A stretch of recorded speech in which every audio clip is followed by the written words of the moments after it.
The great hall of the Galactic Council fell silent as walked to the speaking platform. He was human, and his species had called this emergency meeting. Around him sat representatives from 40 different alien races, the with their purple skin and 4 arms, the with their insect-like bodies and compound eyes, the with their flowing forms that seemed to shift like water. Looked tired. His face showed lines that had not been there a year ago. He wore the simple gray uniform of Earth's diplomatic corps, with no decorations or medals. He carried a single data pad in his hand. The council chair, a named, gestured for him to speak. 4 arms moved in a pattern that showed impatience. They had been pushing for this meeting, but not for the reasons had requested it. Honored members of the council, began. His voice was steady but quiet. Humanity has made a decision. We are leaving. A murmur ran through the chamber. Some aliens clicked their mandibles. Others shifted their colors. The human ambassador had their full attention now. We have detected an anomaly, continued. Our scientists have analyzed it for 5 years. Our conclusion is clear. We must evacuate all human territories, every colony, every station, every ship. We are leaving this region of space. Stood his massive form towering over the podium. What kind of anomaly? You speak in riddles, human. Share your data with the council so we may assess this threat. Looked at him for a long moment. We have shared our data 7 times over the past 3 years. Each time, the Council Science Division rejected our findings. They called our methods flawed. They said we were exaggerating to increase military funding. A representative named chittered loudly. Because you were. Humans always want bigger guns, more ships, larger budgets. This is another trick. It is not a trick, said, but we will not argue anymore. We are informing you as a courtesy. The evacuation begins immediately. Within 6 months, all human territories will be empty. You may do as you wish with them. The chamber erupted in noise. Aliens shouted questions. Some laughed. Others demanded explanations. Tried to restore order, but the chaos continued for several minutes. When silence finally returned, a named spoke. Her voice rippled like wind through leaves. And if we refuse to let you leave, if we demand you stay and defend the territories you occupy. His expression did not change. Then you will watch us leave anyway. We are not asking for permission. We are leaving. He placed his data pad on the podium. This contains all information about our infrastructure, power grids, station layouts, defense systems, agricultural facilities. Take it all. Use it well. Humanity will not return to these places. Where will you go? Demanded. Away, said simply. That is not an answer. It is the only answer you will receive. Bowed slightly, a human gesture of respect. We learned something. We adapted to it. Humanity has survived many things before. We will survive this too. We hope you will as well, but we cannot stay and protect you any longer. Protect us? Stood up, his insect body quivering with rage. You arrogant mammals, we do not need your protection. We have fleets 10 times larger than yours. We have technology that predates your entire civilization. Looked at him with something like sadness. Yes, you do, and we hope it is enough. He turned and walked toward the exit. Stop, commanded.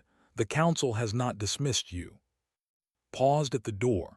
The council has dismissed itself from relevance. Goodbye, council chair. I wish I could say it was an honor to serve here. He left.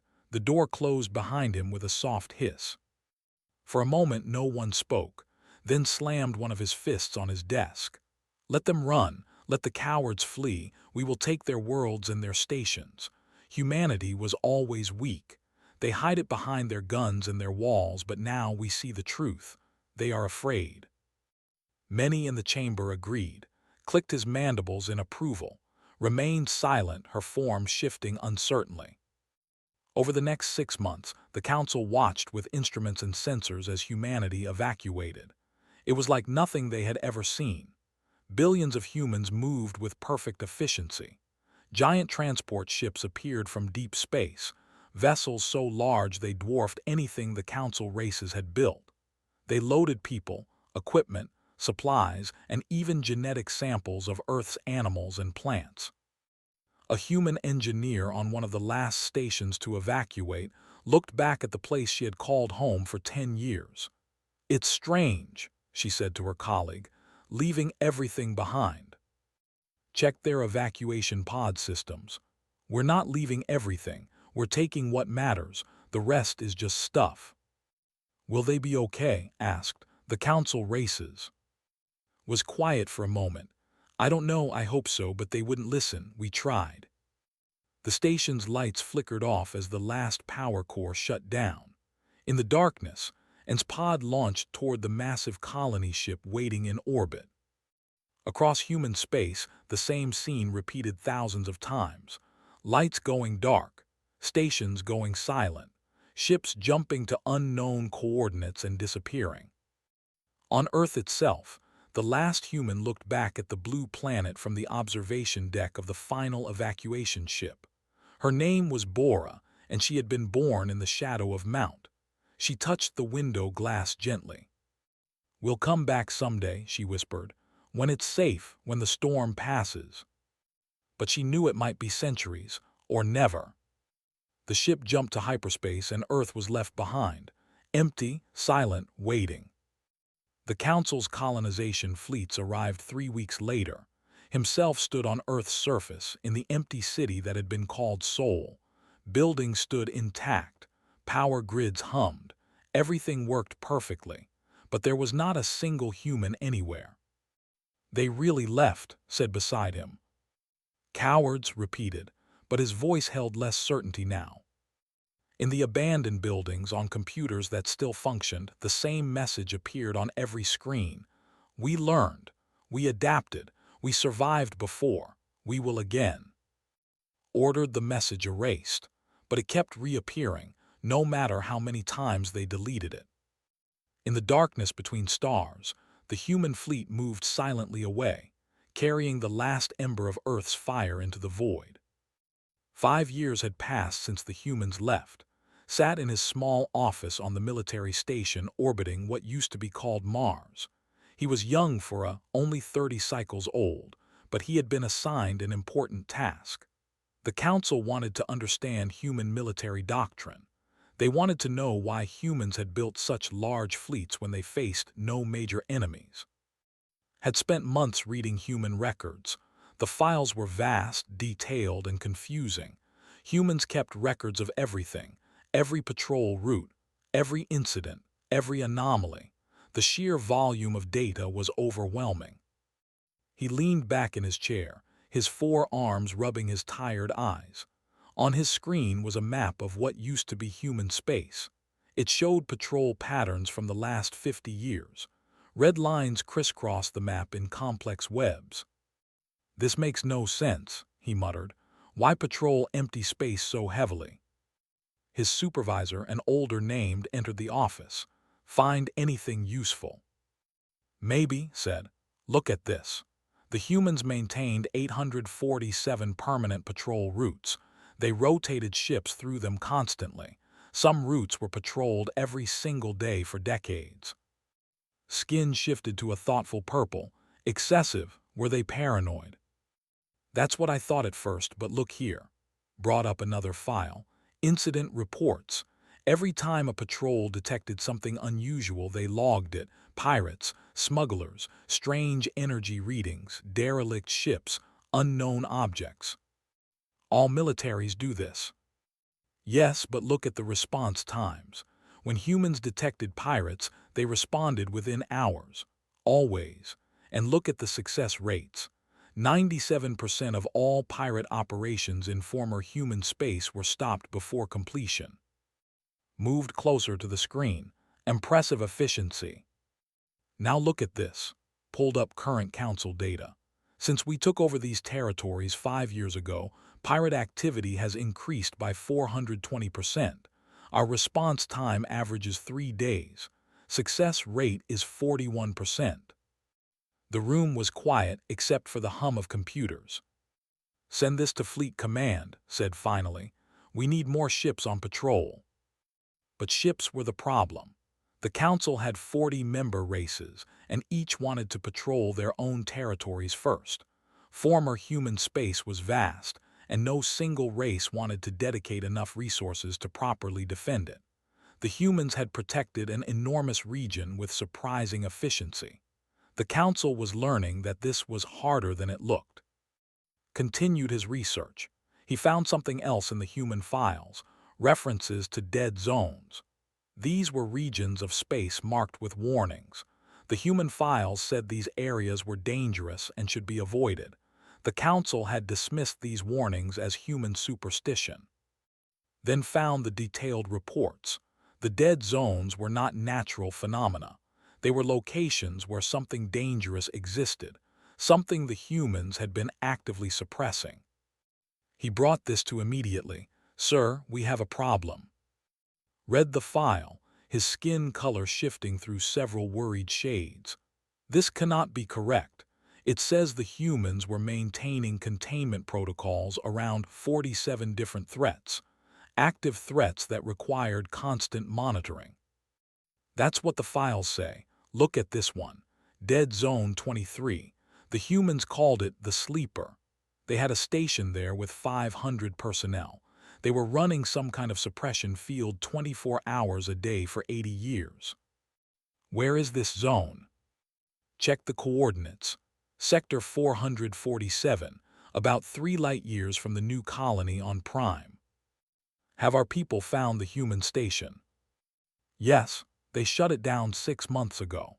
They said the equipment was outdated and the station was a waste of resources." Skin went pale. "Contact the colony now." They tried, but Prime did not answer. The Council sent 3 ships to investigate. What they found became known as the Prime Incident. The colony was destroyed, not by weapons, not by any force they understood. The buildings were torn apart from the inside. The ground itself had strange properties. Matter behaved in ways that should not be possible. And there was something else. A machine, ancient, enormous, slowly pulling itself from beneath the planet's surface. The Council fleet engaged it. The machine destroyed 2 ships in seconds. Its weapons used principles that made no sense. It seemed to generate gravity as a weapon, crushing ships like they were made of paper. It took 3 full Council fleets and 40,000 casualties to finally destroy the machine. The battle lasted 6 days. In the end, they won only because the machine was damaged and slow. It had been dormant for a very long time. Was brought to the battle site afterward to analyze the wreckage. What he found chilled him. The machine had human markings on it, not because humans built it, but because humans had been studying it. There were human sensors embedded in the machine's outer shell, monitoring devices, warning systems. He found a data module still intact. It contained human records about the Sleeper. The humans had discovered it 70 years ago. They realized it was an ancient war machine from a long-dead civilization. If awakened, it would kill everything it detected. So the humans built a suppression field to keep it asleep. The report included casualty estimates if the machine woke up. Human analysts predicted it would kill between 30 and 50,000 people before it could be stopped. Their estimate was almost exactly correct. But here was the disturbing part. The report was marked low priority threat. This ancient killing machine was considered low priority. Showed his findings to a Council emergency meeting. Sat on his chair, looking older than before. "How many more of these threats exist?" he asked. "According to human files, they were monitoring 46 more locations," said. "And we shut down their monitoring stations." "Most of them, yes. We thought they were unnecessary." Silence filled the chamber. Finally, a representative named spoke. "We need to find someone who understands these human systems. Is there no one left who can help us?" "There are humans who stayed behind," said. "About 50,000. They chose not to leave with the others. Most are scientists or medical personnel who had families with council races. Find them ordered. Bring them here. We need their knowledge. Arrived at the council chambers 3 days later. She was human, middle-aged, with gray starting to show in her black hair. She had lived on the for 20 years, married to a scientist. When the evacuation came, she chose to stay with her family. She looked at the council members with barely concealed anger. You wanted to speak with me. We need to understand the human threat monitoring systems, said. Now you want to understand. Voice was sharp. 5 years ago we tried to explain. You called us paranoid. You said we were inventing threats to justify our military spending. We were wrong, said quietly. We admit this. Will you help us? Was silent for a long moment. Show me what you found. They showed her everything. The dead zones, the incident reports, the monitoring stations they had shut down. As she read, her face grew pale. You fools, she whispered. You absolute fools. Do you understand what you've done? Tell us, said gently. Looked at them with something like pity.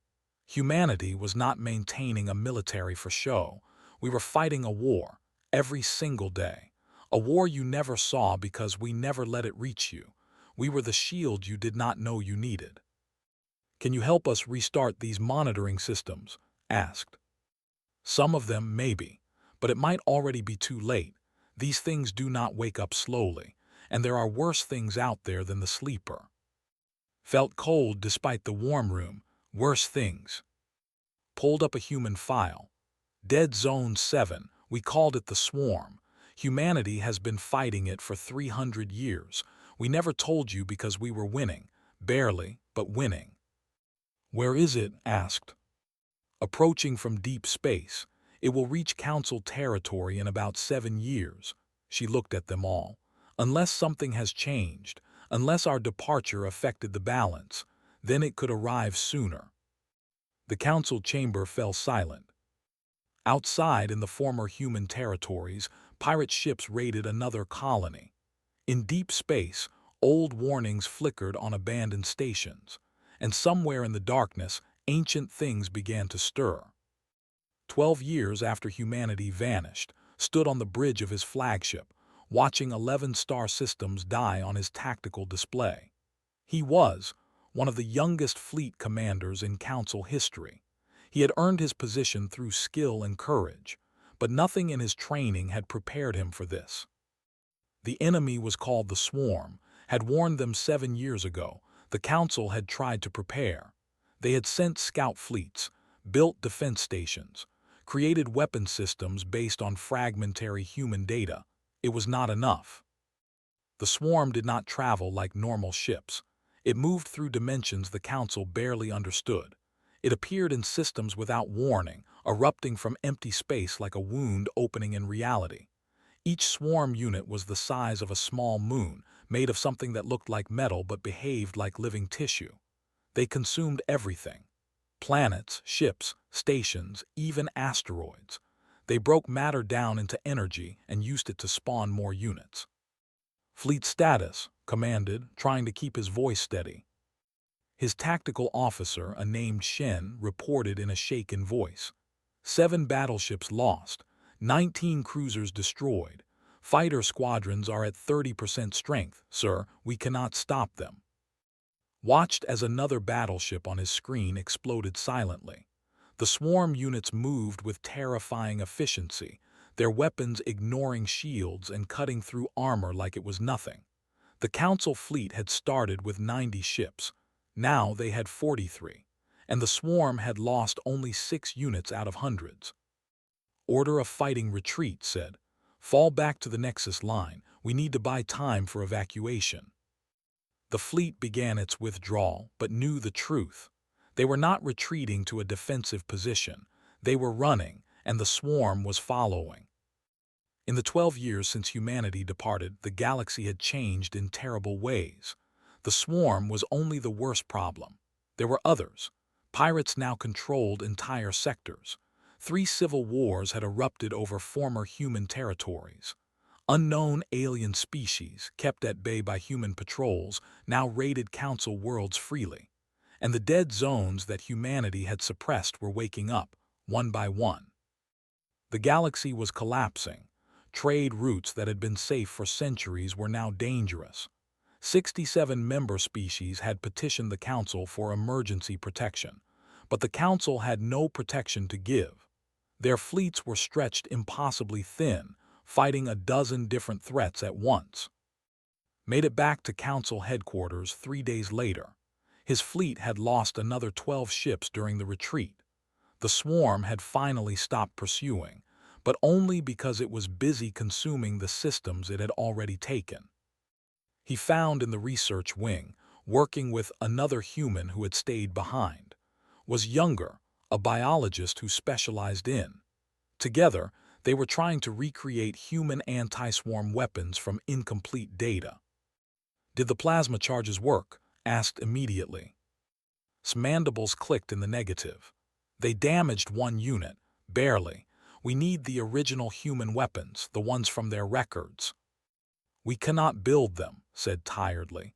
She looked like she had not slept in days. The principles are too advanced.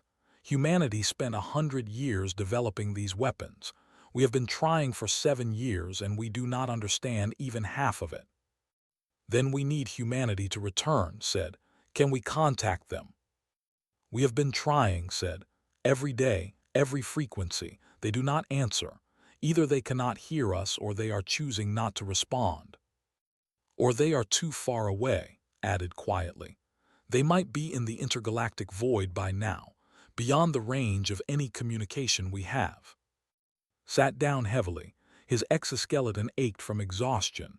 How did humans fight the swarm for so long? Pulled up old files. Carefully.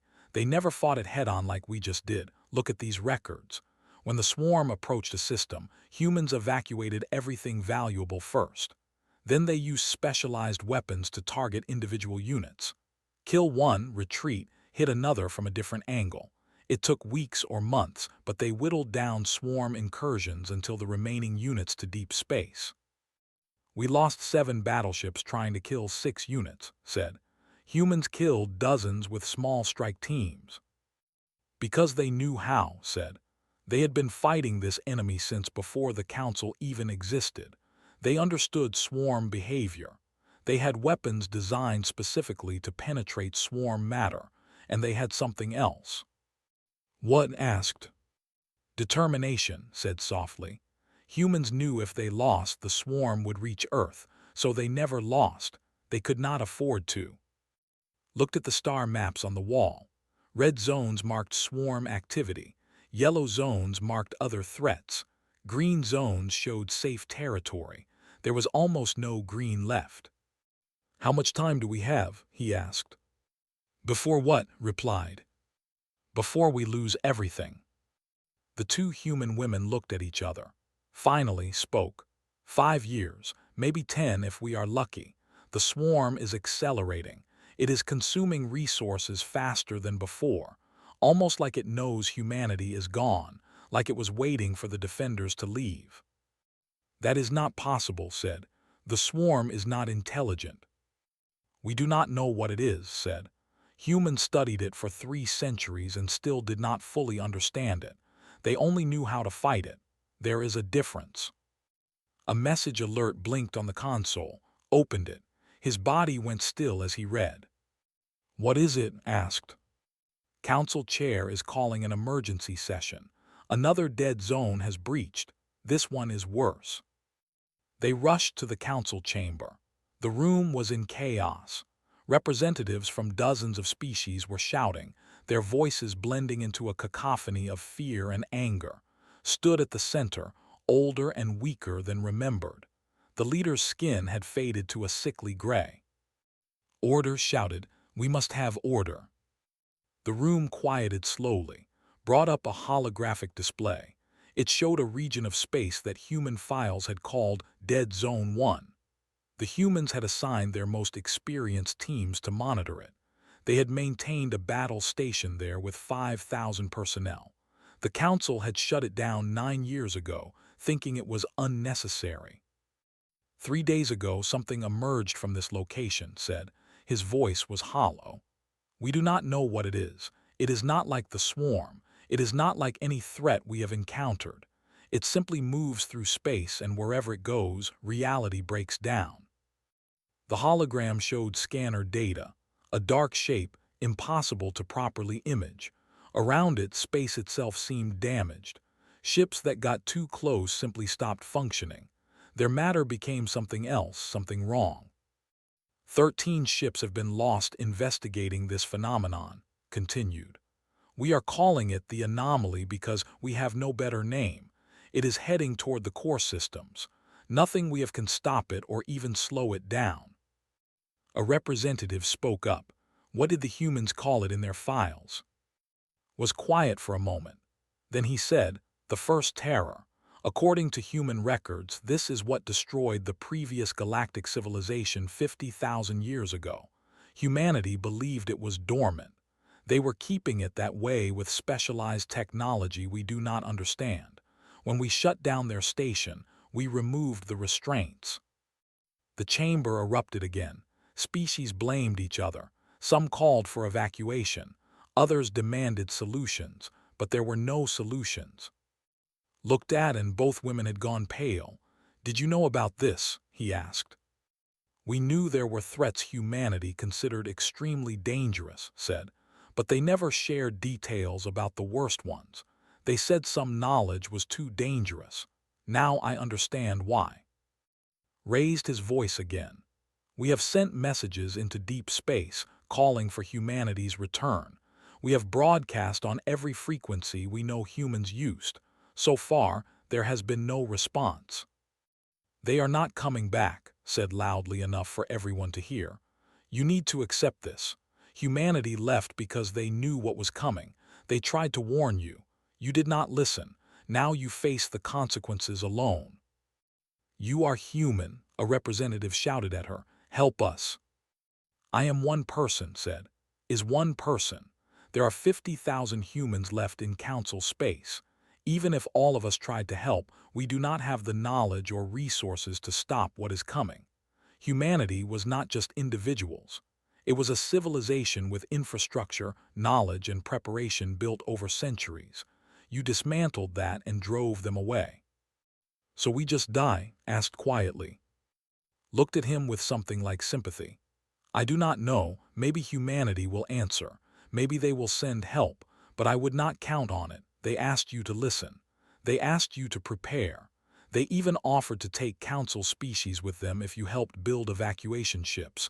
You called them cowards and took their worlds. The chamber fell silent. On the hologram, the anomaly continued its slow approach. The swarm consumed another system.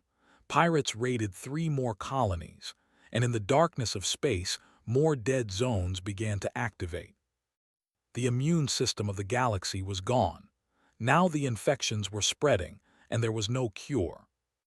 20 years had passed since the last human ship disappeared into the void, stood in the ruins of what had once been Olympus Station, orbiting Mars. He was assigned to study human remains. The council wanted to understand everything about humanity now that they were gone. Too late, thought, but he kept such opinions to himself. His team had been excavating the Martian surface for 6 months. They had found many things: human art, human technology, human writings that spoke of hope and dreams and fears. But they had not found what the council really wanted, the reason humanity left. Then Scanner detected something unusual, a bunker deep beneath the surface, shielded by technology that made it nearly invisible. It took 3 weeks to dig down to it. When they finally opened the door, they found a vault.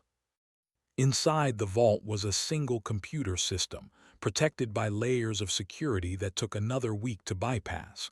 When finally accessed it, he found hundreds of files. But one file was marked in red: Final Assessment for Those Who Remain. Opened it with shaking hands. What he read made his skin turn white. He contacted council headquarters immediately. I need to speak with Chair now. This cannot wait. 6 hours later, stood in the council chamber. The room was different than it had been 20 years ago. Many species were no longer present. Some had been destroyed by the swarm. Others had fallen to civil war or other threats. Only 23 member species remained, down from the original 40. Looked ancient now. He had been old when humanity left. Now he seemed barely alive, kept functioning by medical technology. But his mind was still sharp, and his eyes held pain that had not been there before. "Show us what you found," said quietly. Displayed the files on the main screen. This is a data cache left by Human Strategic Command. It is dated 3 months before they departed. It contains everything, all of their research, all of their findings, and the reason they left.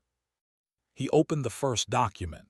It was written by someone named Director of Strategic Foresight for Earth's Government. Her words appeared on the screen in simple, clear language. To whoever finds this, if you are reading this, humanity has departed and you now face the truth we tried to share with you. What follows is everything we learned. We hope it is not too late for you to act. The file went on for pages, highlighted the key sections. Humanity had discovered something 50 years before their departure.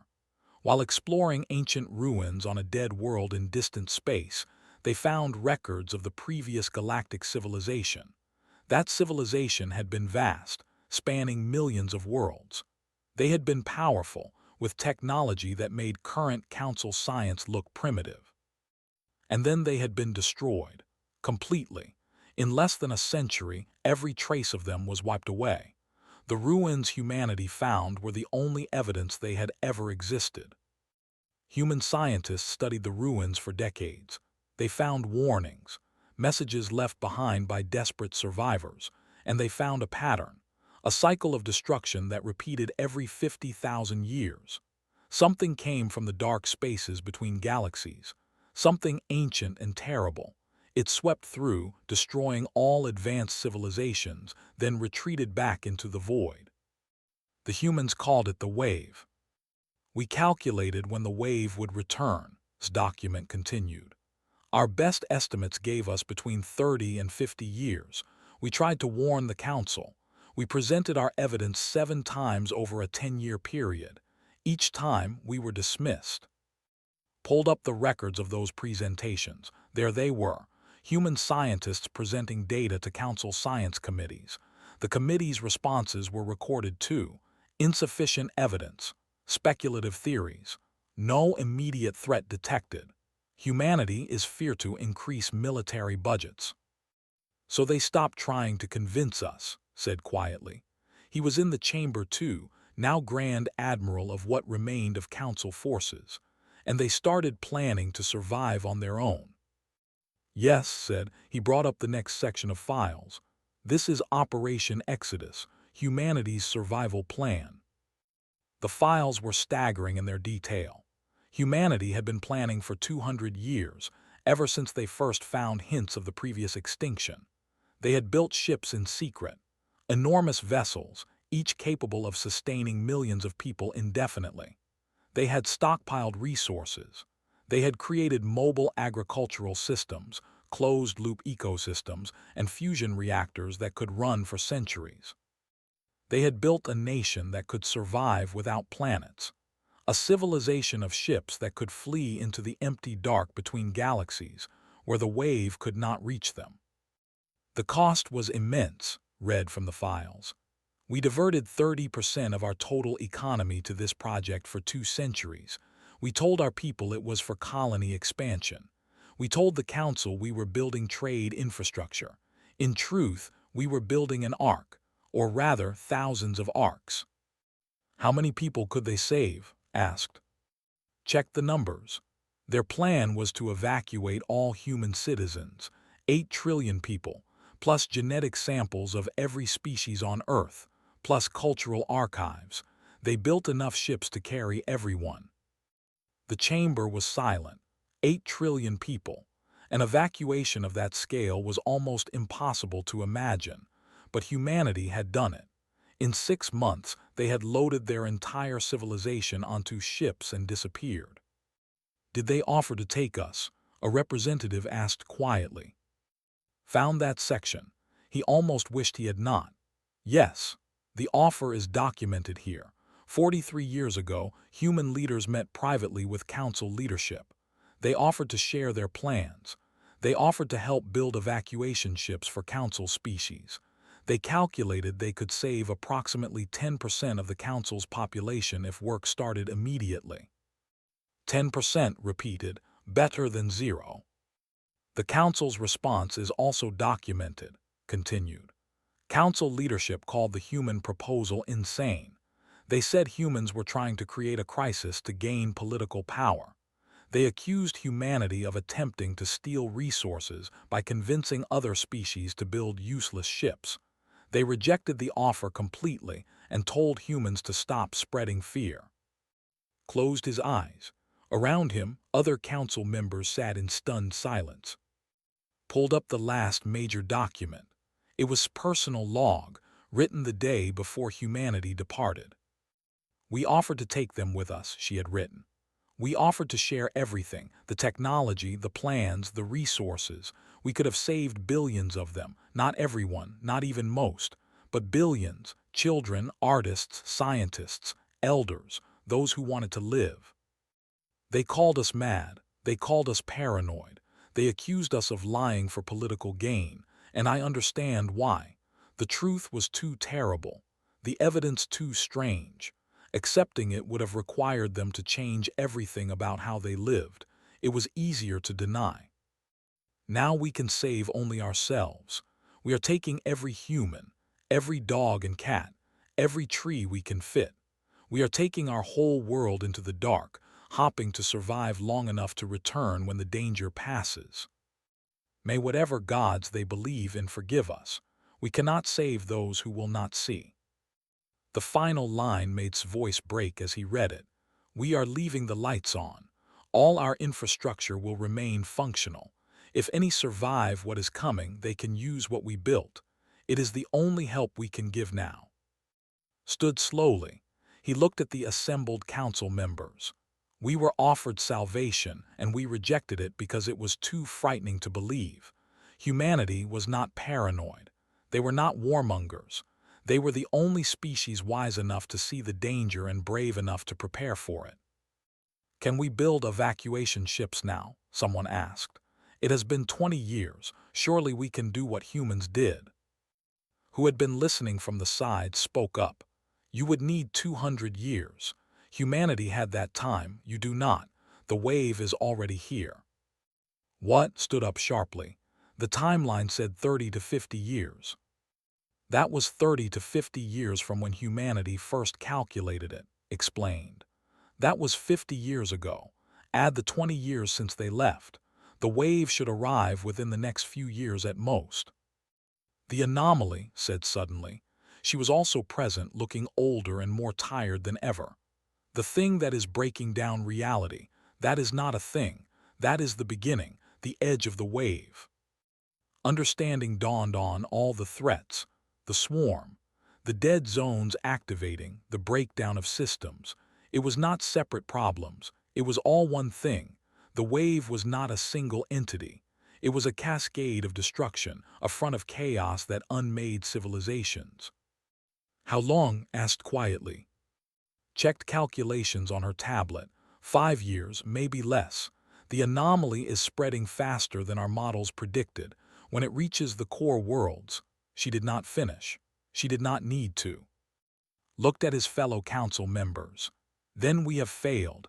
We failed to listen when wisdom spoke. We failed our people. We failed our children. Is there no hope at all? Asked. Can we not send messages to humanity, beg them to return? We have been broadcasting for 15 years, said. They have not answered. Either they cannot hear us or they have chosen not to respond. Or they cannot help us even if they wanted to, thought. They were thousands of light years away by now, maybe more. Even if they turned around immediately, they would never arrive in time. The galaxy was dying, and there was no one left to save it. 27 years after humanity's departure, the edge systems began to die. Not quickly, not dramatically. They simply stopped responding to communications. Ships sent to investigate found planets still intact, but wrong in ways that made no sense. The sky had colors that should not exist. Stars flickered in patterns that hurt to watch. And anyone who stayed too long began to change, their matter becoming something else entirely. The wave had arrived. Stood in her small apartment on the, packing what few belongings she could carry. Her husband moved quietly through their home, gathering supplies. Their children, two young hybrids of human and genetics, played in the next room, not understanding what was happening. "Do you think there is really a chance?" asked. His mandibles moved in a pattern that showed fear. "I do not know," said honestly, "but staying here means certain death. At least this way there is hope." Arrived at their door an hour later. The younger human woman looked exhausted but determined. "The transport leaves in 3 hours. We have space for 20 million. The council estimates there are 8 billion people trying to reach the evacuation points." "Only 20 million," whispered. The math was brutal. For every person saved, 400 would die. Across the galaxy, similar scenes played out on every remaining council world. Riots, prayers, families making impossible choices about who would try for evacuation and who would stay behind. The council had dissolved 2 days earlier. There was no government anymore. No laws, no order, just fear. Had given his final address from the ruins of the council chamber. The old's words had been broadcast across all remaining systems. "We failed you," he had said. "I failed you. When humanity offered us warning, we dismissed them. When they offered us salvation, we mocked them. Now we face the consequences of our pride.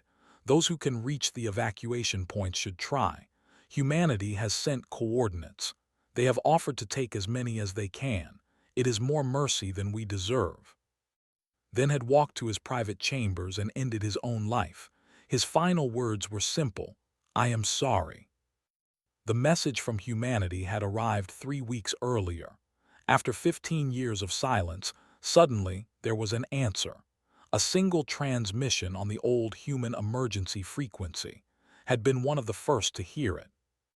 It was voice, the same human ambassador who had announced humanity's departure. He sounded older, tired, but alive. "To any who receive this message, we have been monitoring your situation from afar. We know what is coming. We cannot stop the wave. No one can, but we can offer sanctuary to those willing to come to us. The coordinates attached will lead you to the Exodus fleet. We are in the void between galaxies. The journey is dangerous and will take months. Bring only what you can carry. We have room for approximately 20 million individuals. Choose wisely. Humans do not abandon those who finally learn. But understand, we cannot return to the galaxy. If you come to us, you leave everything behind forever. You have 90 days. 90 days to cross impossible distances, to flee into the darkness beyond all stars, to abandon entire civilizations and cultures and histories. But the alternative was death." And her family boarded the transport along with 300,000 others. The ship was crowded, packed beyond any safety limit, but no one complained. They were the lucky ones. As the ship looked back at the planet where she had lived for 30 years, where her children had been born, where she had built a life, she would never see it again. The journey was exactly as dangerous as had warned. They traveled through regions of space that were usually avoided. Pirates attacked twice. The ship's engines failed once, and they drifted for 3 days while repairs were made. 20,000 people died during the journey from disease, accidents, and violence. But the rest survived. 4 months after leaving, they reached the coordinates. What saw made her cry. The Exodus fleet was not ships. It was a nation. Thousands of massive vessels connected by bridges and docking ports, forming a structure so large it took hours to fly across. The smallest ships were the size of mountains. The largest were like small moons, and everywhere lights, human lights, signs of life and civilization continuing in the empty dark. Their transport was guided to a docking bay. When the doors opened, humans in uniform waited to greet them, not with weapons, with food, water, medical supplies, and blankets. A human woman approached. She wore a simple blue uniform with a patch showing Earth. "Welcome to the Exodus fleet. I am Bora. I will help you and your family get settled." "Why?" asked. "Why help us after everything?" Bora smiled sadly. "Because humans remember what it is like to be refugees. Our ancestors fled wars and disasters many times in our history. We survived because others helped us. Now we help you." Over the next weeks, the 20 million refugees were integrated into the fleet. It was not easy. Resources were stretched thin. There were cultural conflicts. Some fleet citizens resented the newcomers, remembering how the Council had treated humanity. But most humans welcomed the refugees with kindness. Met again after a month.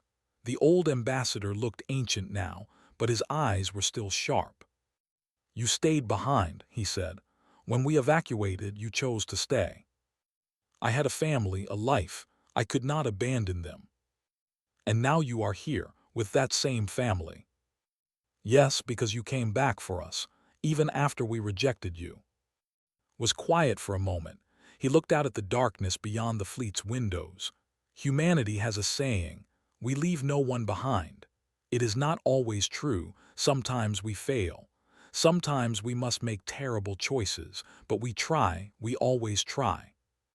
"What happens now?" asked. "We wait. The wave will sweep through the galaxy. It will take perhaps 200 years. When it is finished, when the destruction has passed, we will return. We will rebuild. The galaxy will not be the same. Most of what existed before will be gone, but life will continue. Civilization will continue, because we chose to survive." Thought about the billions left behind. The world's dying, the cultures being erased, the children who would never grow up. The weight of it was almost too much to bear. "How do you live with it?" she asked, "knowing so many died?" His expression was full of pain. "By remembering them, by teaching our children what happened and why, by making sure their sacrifice was not meaningless.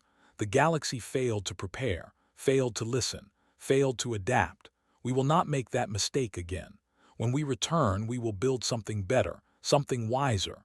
We have centuries to plan, to learn, to grow. The next civilization will be different." Found a week later. The admiral had made it to the fleet with 30,000 of his people. He looked broken, his exoskeleton from battles. "I keep thinking about the people we left behind," he said. "My crew, my friends, billions of people." "I know," said quietly. "Humanity tried to save us for decades, and we did not listen." "No, we did not." "Why did humans never give up on us, even after we rejected them?" Thought about this carefully. Because humanity learned something long ago. They learned that survival is not just about being strong. It is about being wise, about seeing danger before it arrives, about preparing when others mock you, about helping even when it is not deserved. They learned these lessons through pain and disaster and near extinction.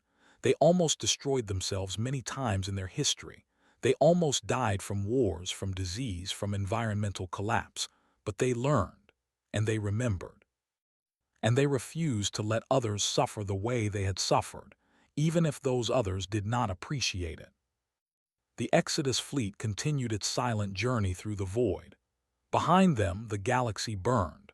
The wave swept through system after system, unmaking reality, destroying everything that advanced intelligence had built. But ahead, in the endless dark, humanity traveled on, and with them came refugees. 20 million survivors from 23 species, the last remnants of a galactic civilization that had refused to see danger until it was too late. Stood in the fleet's great library, helping to catalog the knowledge that the refugees had brought. Books, data files, art, music, and scientific records. Fragments of cultures that would soon exist nowhere else in the universe. "We are the memory now," she said to her assistant, a young named. "When humanity returns to the galaxy in 200 years, these will be the only records of what came before. We must preserve everything." touched a data pad containing songs from her. Will anyone remember us? In 200 years, will anyone care about the species that failed? Yes, said firmly, because failure is a lesson, and humanity believes in learning from every lesson, no matter how painful. Your people's story will be taught to children centuries from now, not to mock them, but to honor them, to remember that intelligence without wisdom leads to death, that pride without humility leads to extinction, that those who cannot change die. In the command center of the fleet, looked at the long-range sensors. She was old now, one of the few original Exodus planners still alive. She had spent her whole life preparing for this moment, preparing for humanity to become refugees, preparing to survive while civilizations fell. How long until we can return? Her assistant asked. Check the calculations. 217 years, give or take a decade. The wave moves slowly, but it is thorough. By the time it passes, almost nothing will remain of what was. Will we remember who we were in 200 years? We must, said. That is the whole point. We are not just surviving, we are preserving knowledge, culture, wisdom, hope. When we return, we will rebuild. And this time we will teach the next civilizations to listen when warned, to prepare before disaster strikes, to value wisdom over pride. She looked at the refugees integrating into the fleet. And we will not be alone. These 20 million are not just survivors, they are students. They will learn from humanity's example. Their children and will carry lessons that their original civilizations never learned. They will be better than what came before. Stood with her family on an observation deck, looking back toward the galaxy they had left behind. It was just a smudge of light now, distant and small. Held their children close. Will they ever see a planet again? Perhaps not, said, but they will see what comes after. They will be part of the return, part of the rebuilding. Will it be worth it, all this pain and loss?